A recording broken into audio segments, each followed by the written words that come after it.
insoniyatga xitob.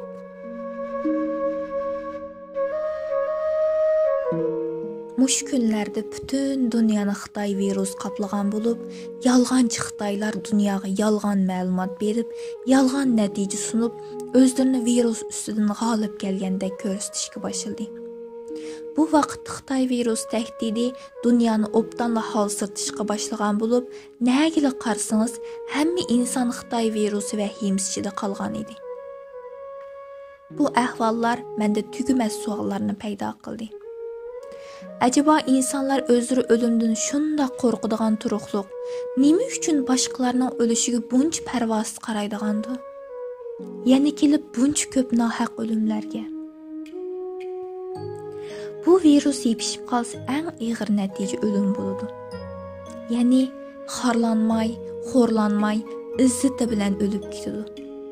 Lekin mening xalqimchu hiç virusning xavri bo'lmagan vaqtdan boshlabla tamoman begunoh holatda faqat Xitoy bilan har jihatdan farqli bo'lganlik uchunla inson bugun tasavvur qila olmaydigan darajadagi xorliq va xo'rliq ichida butun dunyoning ko'z oldida vahshiylarcha o'ltirilyapti. Xitoyning tarix tahdid degan terrorizm mantiqasi qurbonlik bo'lyapti. Va bu vahshiyliklarga ko'p sondagi insonlar sukut qilyapti. Bu xorliq va xo'rliq ichidagi nohaq o'limlar bilan solishtirganda faqatli virus sababini o'lib ketish shuncha qo'rqinchliqmi? Inson uchun o'lim har zamon mavjud emasmi? İnsaniyat tarixdan beri chekdan oshganlarga sukut qilgan vaqtlarida jazolanib keldi. Bu bir haqiqat. Ammo manfaat hammani belgilayotgan bugungi kunda bu haqiqatlar unutilib ketdi. Kaşki insanlar özlərinin hayatını qandaq qadirlagan bo'lsa, boshqalarning hayotini shunday qadrlayalsa, hayot ne kadar güzel bo'ladi ha? İnsanlar to'xtovsiz tirishish natijasida bugünkidek taraqqiyotlarga erishdi. Albatta bu taraqqiyotlar insonlarga nurg'un qulayliklarni yaratib berdi.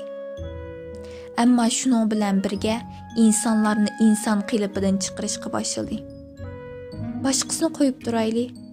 Bir insonning tabiiy haqqi bo'lgan bir a'zosini tirik holatida hech bir aram bo'lmay, xuddi bir mashinaning zapchisini sug'urib olgandek ilib ilyotdi.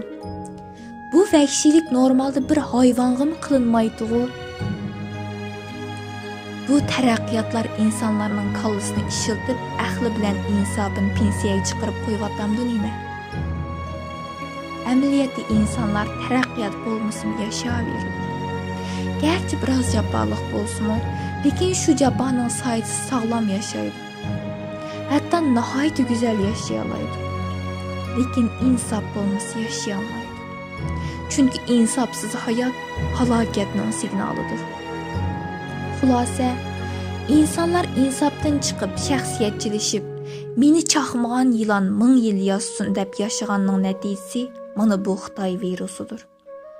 Ey insanlar, agah bulunlar. Dünyanın ilgisi var. Həmmimiz imtihanda.